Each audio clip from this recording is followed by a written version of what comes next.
শুরু করা যাক। গল্প শুরু হয় ১৯৫২ সালের নর্থার্ন ইন্ডিয়ানের চন্দনপুর শহরে রুক্মিণী নামে একজনকে দেখানোর মধ্য দিয়ে। রুক্মিণী অনেক সাধনার পর এমন এক যন্ত্র আবিষ্কার করেছে যে যন্ত্র দিয়ে মানুষের ভাগ্য বদলে দেওয়া যায়, অর্থাৎ মৃত্যু পথযাত্রীকে ফিরিয়ে আনা যায়। এজন্য লাগে শুধু রক্ত। পুরো এই প্রক্রিয়ার নাম হচ্ছে ইয়াস্ট। রুক্মিণী অনেক বছর তপস্যা করে আজ এই দিনে এসে পৌঁছেছে। প্রথমবার তারা মেশিন এবং ব্লাডের সাহায্যে একজনের ভাগ্য বদলিয়ে ফেলার প্রক্রিয়া শুরু করেছিল। এই নিয়ে রুক্মিণী অনেক অহংকারও করে, কিন্তু চন্দনপুরের মানুষজন রুক্মিণীর এসব কার্যক্রমে অনেক ক্ষিপ্ত। তাই চন্দনপুরের প্রধান পুরো শহরের মানুষকে একত্রিত করে বলে, আজ তাদের কালো জাদু আমাদের রুখতে হবে। শুধু জাদুই রুখে দেওয়া নয়, আজ একদম তাদেরই শেষ করে দিতে হবে। এইটা শুনে ছোট্ট শহরে সবাই যেতে থাকে রুক্মিণীর আস্তানায়। এর মধ্যে সবাই গেটে চলে আসলে রুক্মিণী তার লোকজনদের নির্দেশ দেয় তারা যেভাবেই হোক যেন গেট আটকায়। সবাই তো গেট আটকায় ঠিকই, কিন্তু কেউ একজন এক্সপেরিমেন্টের বডিতে আগুন লাগিয়ে দেয়, যেটা দেখে চিৎকার করে ওঠে রুক্মিণী। এত বছর ধরে যেইটা সাধনা সে করে আসছিল সেইটা কিনা এক নিমিষেই শেষ হয়ে গেল। তখন একজন রুক্মিণীকে বলে, তুমি বেঁচে থাকলে আবার ইয়াস্ট তৈরি করতে পারবে, তাই এখান থেকে পালাও। রুক্মিণী ওই মেশিন নিয়ে অন্য আরেকজনকে নিয়ে পালিয়ে যেতে থাকে সেখান থেকে। যে রুক্মিণীকে পালিয়ে যেতে বলে সে সবার কাছে এসে সবাইকে নিয়েই মরে। এই পর্যায়ে সিন শিফট করে ২০২৫ সালের প্রেজেন্টে দেখানো হয়। বিক্রম সিং নামে এক সাসপেন্ডেড দিল্লি পুলিশ বাবা বিশ্বনাথকে নিয়ে বাড়ি চন্দনপুরে ট্রেনে করে যেতে থাকে। ট্রেনে তাদের কামরাতে বসে অভিষেক নামে এক সাংবাদিক, যার সাথে পরিচিত হয় বিক্রম। বাড়ি আসলে বাবা এবং ছেলে দুজনেই মনে করতে থাকে তাদের পুরনো বাড়ির স্মৃতি। বিশ্বনাথ তার ওয়াইফকে পুরো বাড়িতে খুঁজে বেড়ায়, অন্যদিকে বিক্রম তার মাকে, সেই সাথে মনে করে তার ছোটবেলা। একবার বিক্রম তার ছোট ভাইকে নিয়ে মোটর সাইকেল চালাচ্ছিল। ছোট ভাই গুরুতর আহত হয়, এমনকি সেদিনই মা তার গুরুতর আহত ভাইকে বাঁচানোর জন্য এক জায়গার উদ্দেশ্যে বেরিয়ে যায়। তারপর আর মাকে খুঁজে পায়নি। পুলিশ এসে বিক্রমের বাবাকে শুধু মায়ের মানিব্যাগটা দেয়, যেটা সে পেয়েছিল। এসব মনে করে ইমোশনাল হয় বিক্রম। সেই দিন রাতে অভিষেককে কেউ একজন ফোন করে এক জায়গায় যেতে বলে।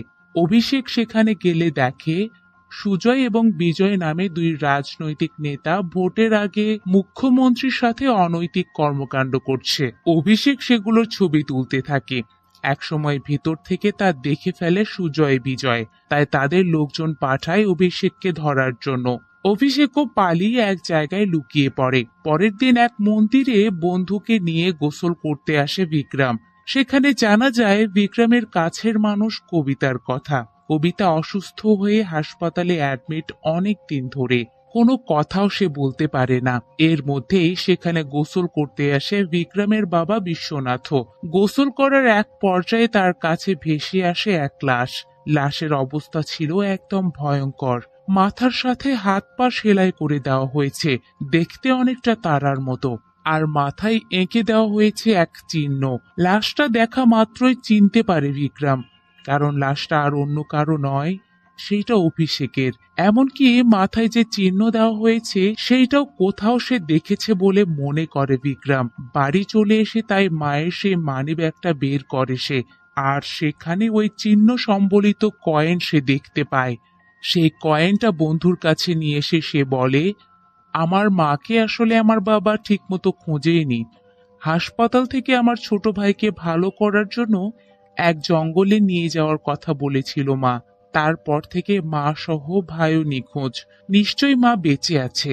বন্ধু জানায় আমরা দুজন খুঁজে বের করব। যদি বেঁচে থাকে তাহলে অবশ্যই তাকে পাবো। এই পর্যায়ে অনন্যা নামে অন্য এক নেতাকে দেখানো হয়। তার লোকই অভিষেককে পাঠিয়েছিল ফোন করে। তাই অনন্যার সেই লোক বলে, অভিষেকের ল্যাপটপ আছে পুলিশের কাছে। এই অনন্যা তার অসুস্থ স্বামীর বদৌলতে নির্বাচন করার সিদ্ধান্ত নিয়েছে। এর মধ্যে সে আবার সুজয় বিজয়ের দুই লোককে ফাঁসানোর চেষ্টা করে, মিডিয়ায় প্রচারণা করতে বলে তারাই অভিষেককে মেরেছে। ওইদিকে বিক্রমের সেই পুলিশ বন্ধুই অভিষেকের ল্যাপটপ ওপেন করলে সেখানে অভিষেকের তোলা মুখ্যমন্ত্রীর সাথে সুজয় বিজয়ের ছবিগুলো দেখতে পায়, যেটা দেখে বলে বড় বিপদ আসছে। সেই সময় পুলিশ অফিসার প্রেস কনফারেন্সে জানায় অভিষেকের মার্ডারের সাথে জড়িত দুজনকে ধরা হয়েছে, যেটা আবার সুজয় এবং বিজয় টিভিতে দেখে বলে আমাদের লোক এসব করেনি, এমনকি সেদিন তারা অভিষেককে ধরতেই পারেনি। নিশ্চয়ই অনন্যার কাজ এইটা, নির্বাচনের আগে যত ঝামেলা করছে সে। সেদিন বিক্রম বন্ধুর কাছে এসে আবার অভিষেকের ল্যাপটপ দেখতে যায়, কিন্তু এবার দেখে কোনো ছবিই নেই, সব ডিলিট। বন্ধু তাই বলে আগেই ভেবেছিলাম এটাতে অনেক ঝামেলা আছে।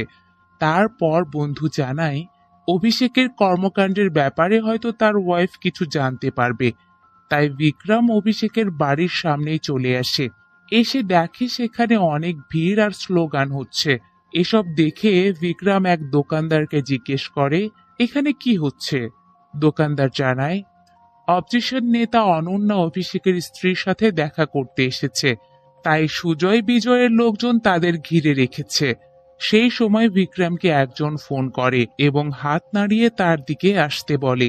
বিক্রম তার দিকে গেলে দেখা যায় অনন্যা ঘরের ভেতর থেকে ফোন করছিল বিক্রমকে, এমনকি দুজন দুজনকে একসময় ভালোবাসতো। এই যে অনেকদিন পর বিক্রম বাড়ি এসেছে সেইটা নিয়েও কথা বলে অনন্যা। কথায় কথায় কবিতার নামও উঠে আসে।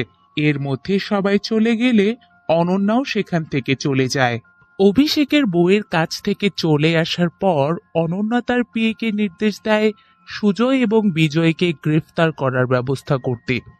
পিএ জানায় এইটা সহজ হবে না। অনন্যা তখন জানায় তাদের আরেক ভাই বিট্টুকে বলবে পুলিশ তার দুই ভাইকে এনকাউন্টার করবে। যথারীতি পুলিশ ধরে নিয়ে আসে সুজয় আর বিজয়কে। সেখানে গাড়ি নিয়ে উপস্থিত হয় আরেক ভাই বিট্টু। এসেই সে এক কনস্টেবলকে গুলি করে ভাইদের ছিনিয়ে নেওয়ার চেষ্টা করে। এসব ঘটনার জন্য মুখ্যমন্ত্রী ডাকে অনন্যাকে, তাকে জানায় সিবিআই অভিষেক মার্ডার কেস হ্যান্ডেল করতে আসবে, তাই ভোটের আগে কোনো ঝামেলা করো না।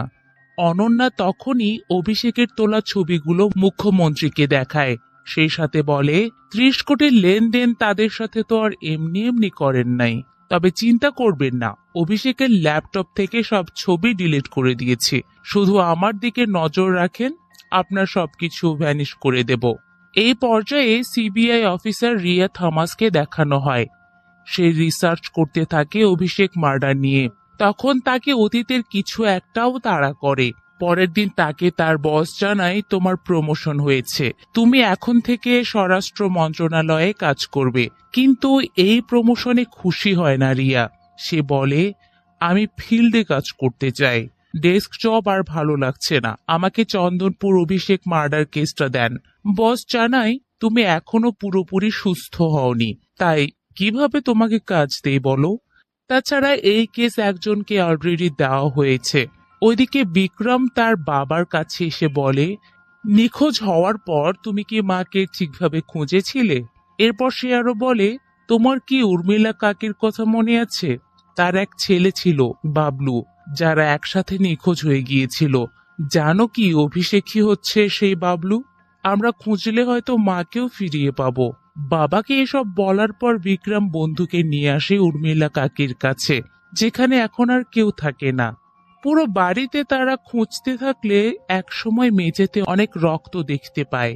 বেলকনিতে আসলে সেখানেও বিক্রম দেখে রক্ত, বেলকনির পরে আবার নদী। তাই বিক্রম বুঝতে পারে এখানেই অভিষেককে মারা হয়েছে, সে সাথে এখানে তাকে কেটে নদীতে ফেলে দেওয়া হয়েছে।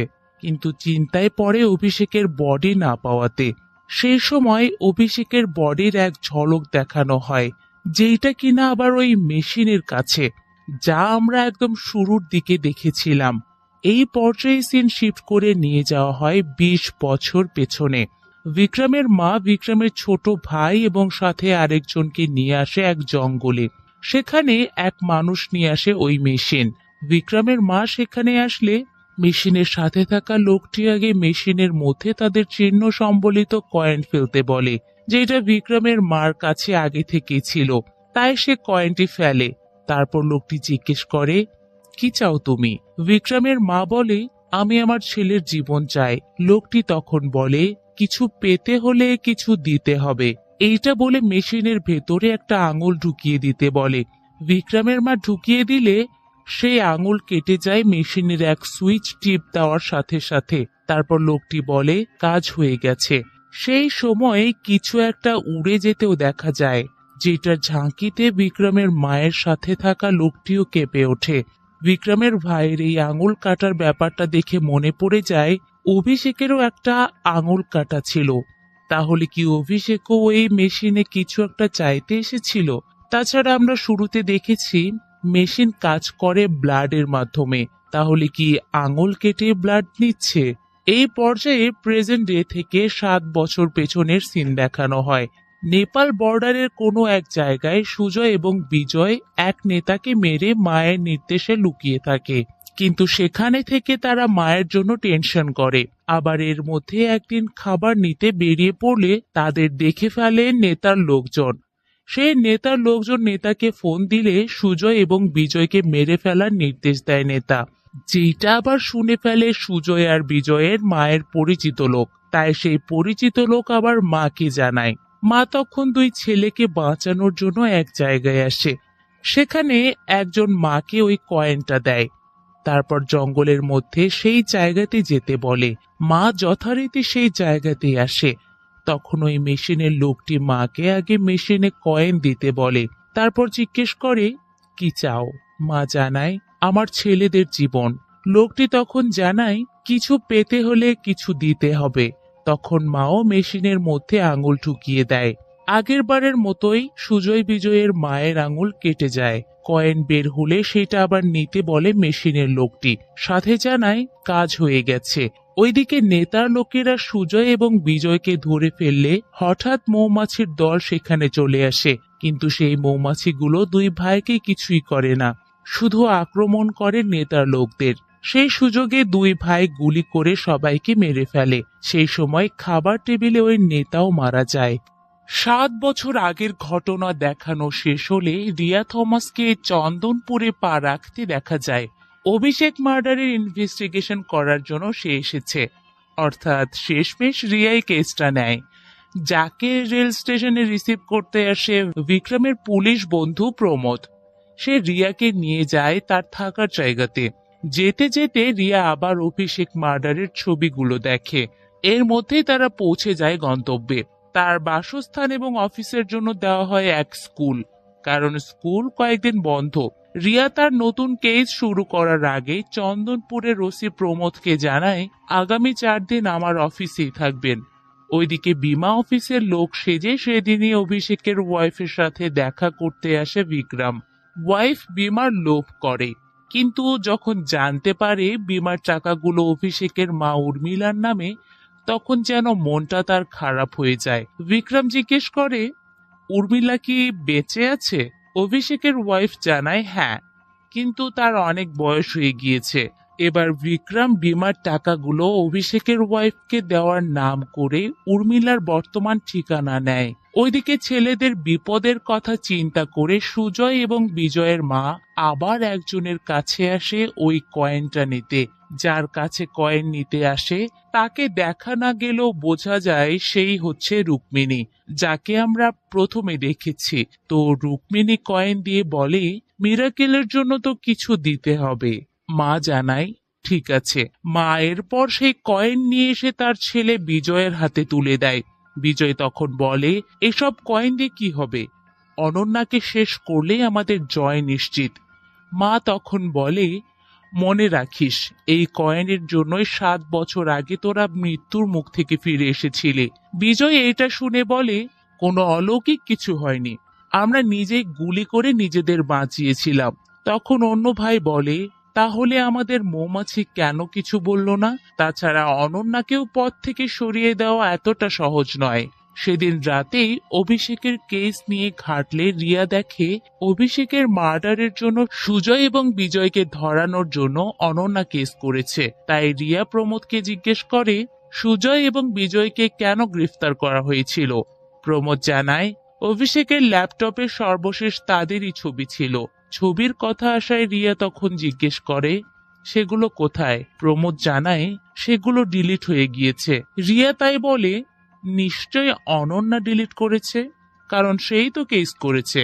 কাল অনন্যার সাথে দেখা করতে হবে। পরের দিন অনন্যার বাড়িতে আসে রিয়া।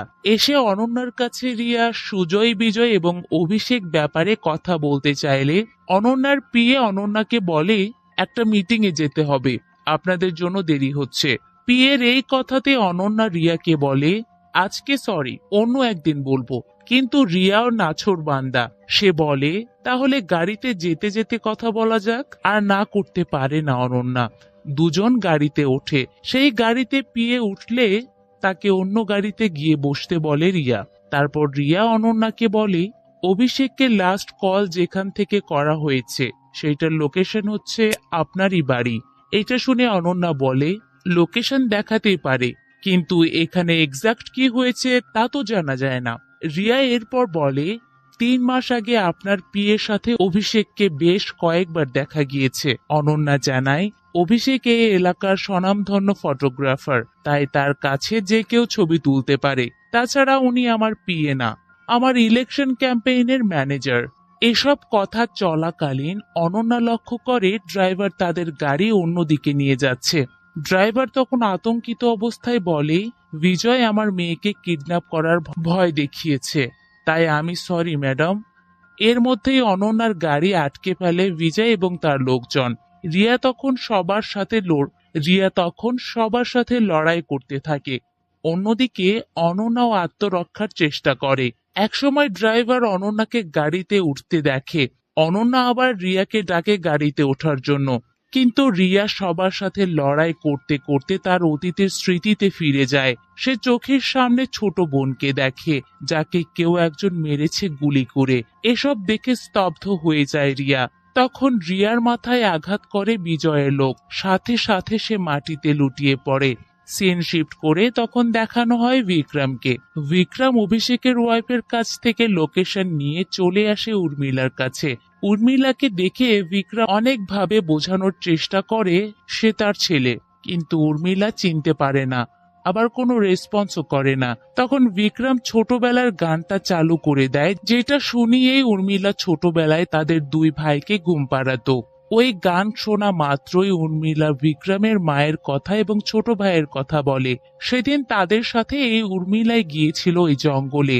বিক্রম জিজ্ঞেস করে আমার মা কোথায়। উর্মিলা আতঙ্কিত অবস্থায় বলে তোমার মাকে আমি নিষেধই করেছিলাম সেখানে যেতে, তারপরেও তোমার ভাইকে নিয়ে তারা শয়তানের কাছে গিয়েছে। শয়তান তাদের কোথায় যেন উড়িয়ে নিয়ে গিয়েছে। শয়তানের কথা আসায় বিক্রম জিজ্ঞেস করে কোথায় শয়তান। উর্মিলা ভয়ে ভয়ে জানায় জঙ্গলে। এসব বলার পর আতঙ্কিত অবস্থায় উর্মিলা শুধু বলে তারা আমাকে মেরে ফেলবে। জঙ্গল এবং শয়তানের কথা আসায় বিক্রম এবার মাকে খুঁজতে সেই জঙ্গলের দিকেই যেতে থাকে। অন্যদিকে সেই বড় ভাই সুজয় চলে আসে রিয়াকে মারার জায়গায়। সেখানে সে রিয়ার আইডি কার্ড দেখতে পায়। আইডি কার্ড দেখে চমকে ওঠে, কারণ রিয়া সাধারণ কেউ নয়, একজন সিবিআই অফিসার। তাই বলে মায়ের সেই মিরাকেল মেশিনের কাছে দেখে এবার যেতে হবে। এই বলে রিয়াকে গাড়ির ডিকিতে তোলে। তারপর যেতে থাকে জঙ্গলের দিকে। কিন্তু তারা জানে মিরাকেল ঘটানোর জন্য একটা আঙুলও দিতে হয়, তাই তাদের সাথে তাদের এক লোককে ধরে নিয়ে আসে মিরাকেল ঘটানোর জন্য। বিনিময়ে অনেক টাকাও দিতে চায়, কিন্তু সেই লোকও আঙ্গুল হারানোর ভয় পায়, কিন্তু কোনো উপায় থাকে না, রাজি হতেই হয়। এর মধ্যেই তারা জঙ্গলের ওই জায়গাটাতে চলে আসে। সেখানে 2 ভাই তাদের লোককে শিখিয়ে দেয় তুমি কয়েন দিয়ে বলবে আমাদের যেন আর কোনো শত্রু না থাকে, আর নির্বাচনে তারা যেন জেতে। এরপর মেশিন নিয়ে আসা সেই লোককে তারা গুরুজি বলে ডাকে, আর তার কাছে পাঠিয়ে দেয় সেই লোককে। যথারীতি লোকটি মেশিনে আগে কয়েন ঢুকায়, তারপর মিরাকেলের কথা জানিয়ে আঙুল মেশিনে ঢুকায়। আঙুল কেটে যায়। মিরাকেল ঘটে গেলে দুই ভাই তাদের লোককে উপরে ডেকে যাদের কাছে মেশিনটা আছে তাদেরকে বন্দুক ধরে মেশিনটা ছিনিয়ে নিতে চায়। সেই সময়ে দুই ভাই আওয়াজ পায় তাদের ড্রাইভারের। এক ড্রাইভার কোথা থেকে যেন তাদের সামনে মৃত অবস্থায় পড়ে। ওইদিকে ডিকিতে জ্ঞান ফেরে রিয়ার, কিন্তু মুখে টেপ থাকায় কিছুই বলতে পারে না। বিক্রমও জঙ্গলে এসে জায়গাটা খুঁজতে থাকে। এদিকে কেউ একজন দুই ভাইয়ের কাছে ধোঁয়া ছাড়িয়ে মাতাল করে ফেলে। তারপর সেই লোকটি তাদের সামনে আসে, কিন্তু মুখ থাকে ঢাকা, হাতে থাকে তলোয়ার। সেই তলোয়ার দিয়ে প্রথমে এক ভাইয়ের হাত কাটে, তারপর অন্য ভাইয়ের হাত কাটার পর দুজনেরই গলায় আঘাত করে মেরে ফেলে। এসব দেখে ভয় পেয়ে যায় তাদের সাথে থাকা ওই লোকটিও। একটা সময় তার গলাতেও ধরা হয় তলোয়ার, কিন্তু তার আঙুল কাটা দেখে সেই আগন্তুক কিলার চলে যায়। এর মধ্যে সেই গাড়ির কাছে আসে বিক্রম। তখন গাড়ির ডিকি থেকে রিয়া শব্দ করলে বিক্রম রিয়াকে বের করে। দুজন নিজেদের সাথে পরিচিত হয়। তারপর একটু সামনে এগিয়ে যেতেই তারা আগুন জ্বলতে দেখে আর সামনে এগোতে থাকে। সামনে এগিয়ে গেলে তারা আগুনের গোল বৃত্তের মধ্যে সুজয় এবং বিজয়ের এক হাত কাটা লাশ দেখতে পায়। সেদিন রাতেই আমাদের দেখানো হয় এক শাস্ত্রী পরিবার। তারা রাতে পুজো করতে উঠলে হঠাৎ এক ছায়া দেখতে পায় শাস্ত্রী। সেই ছায়া দেখে শাস্ত্রী তার ওয়াইফকে বলে মৃত্যু তাদের দিকে আসছে। ওইদিকে ক্রাইম সিনে চলে আসে পুলিশ আর ফরেন্সিক টিম। সকাল হলে জঙ্গলের ওই গুহায় ঢোকে বিক্রম। ঢোকার কিছু দূর যেতেই তার টর্চ লাইট অফ হয়ে যায়। অফ হয়ে গেলে টর্চ জ্বালায় বিক্রম। তখন দেয়ালে মানুষের এক ছবি দেখতে পায়। সেদিন অনন্যা সবার সামনে এসে ভাষণ দেয়, যে ভাষণে জানায় সেই এখন একমাত্র উন্নয়ন করতে পারবে এই অঞ্চলের। লোকজনও তালি দেয়। ওইদিকে রিয়া ইন্টারোগেশনের জন্য ডাকে সুজয় এবং বিজয়ের সাথে যে লোক গিয়েছিল তাকে, যার নাম বীরজু। রিয়া বীরজুকে জিজ্ঞেস করে সে কি কি দেখেছে সেখানে। বীরজু জানায় আমি সেরকম কিছুই দেখিনি, গাড়ির পেছনে ছিলাম চোখ বন্ধ করে। রিয়া তারপর জিজ্ঞেস করে কেন গিয়েছিলে তাহলে সেখানে। বীরজু জানায় তাদের কাজের জন্য আমাকে নিয়ে গিয়েছিল, তাই গিয়েছিলাম। তখন বীরজুর হাতে ব্যান্ডেজ দেখে রিয়া জিজ্ঞেস করে এটা কোথা থেকে আসলো। বীরজু সবকিছু খুলে না বললেও জানায় যেই কাজের জন্য গিয়েছিলাম সেই কাজ সম্পূর্ণ করার জন্য নিজের আঙ্গুল দিতে হয়। এর আগে সুজয় এবং বিজয়ের মাও গিয়েছিল সেখানে, তার আঙ্গুলও কাটা আছে। এসব বলার পর রিয়া আবার জিজ্ঞেস করে মার্ডারটা হওয়ার সময় সে কি কি সেখানে দেখেছে, আর তাকেই শুধু কেন ছেড়ে দেওয়া হলো। ভয়ে চুপ থাকি বীরজু। এরপর প্রচুর মারলে মার্ডার হওয়ার সময়কার কিছু না বললেও কয়েনটার কথা বলে বীরজু। সে জানায় মিরাকল ঘটানোর জন্য একটা কয়েন দরকার পড়ে। সেই কয়েনের এক পাশে চিহ্ন থাকে, অন্য পাশে থাকে না। তারপর যখন মেশিনে কয়েনটা দেওয়া হয় তখন কয়েনের অপর পাশেও চিহ্ন চলে আসে। এই পর্যন্ত বীরজুকে ইন্টারোগেশনের পর অনন্যাকে ডাকা হয়, যেটা থাকে পলিটিক্যাল ব্যাপার নিয়ে। এই যে ঘটনাস্থলে যদি রিয়া মারা যেত তাহলে ফায়দা অনন্যার, এজন্য সে রিয়াকে নিয়ে যায়নি, আবার পুলিশকেও দ্রুত ইনফর্ম করেনি। অনন্যার পর ইন্টারোগেশনে ডাকা হয় বিক্রমকে। রিয়া বিক্রমকে জিজ্ঞেস করে আপনাকে কেন সব ক্রাইম সিনে পাওয়া যায়। বিক্রম জানায় আমি একজন পুলিশ তাই। রিয়া এরপর জিজ্ঞেস করে জঙ্গলে কেন গিয়েছিলেন। বিক্রম জানায় আমার মাকে খুঁজতে। 22 বছর আগে এই জঙ্গল থেকে আমার মা মিসিং হয়েছে। মিসিং এর কথা আসায় রিয়া আবার জিজ্ঞেস করে কিভাবে বুঝলে যে তোমার মা ওই জঙ্গলে নিখোঁজ হয়েছে আর ওখানেই পাবে। বিক্রম জানায় অভিষেক মার্ডারে তার কপালে এক চিহ্ন দেখেছি, যে চিহ্নটা আমার মায়ের কাছে থাকা একটা কয়েনেও ছিল। আমি মায়ের মানিব্যাগে পেয়েছি, সেটা একসময় বের করে দেখায় বিক্রম। রিয়া কয়েনটা হাতে নিয়ে দেখে দুই পাশে চিহ্ন, যেমনটা বীরজু বলেছিল।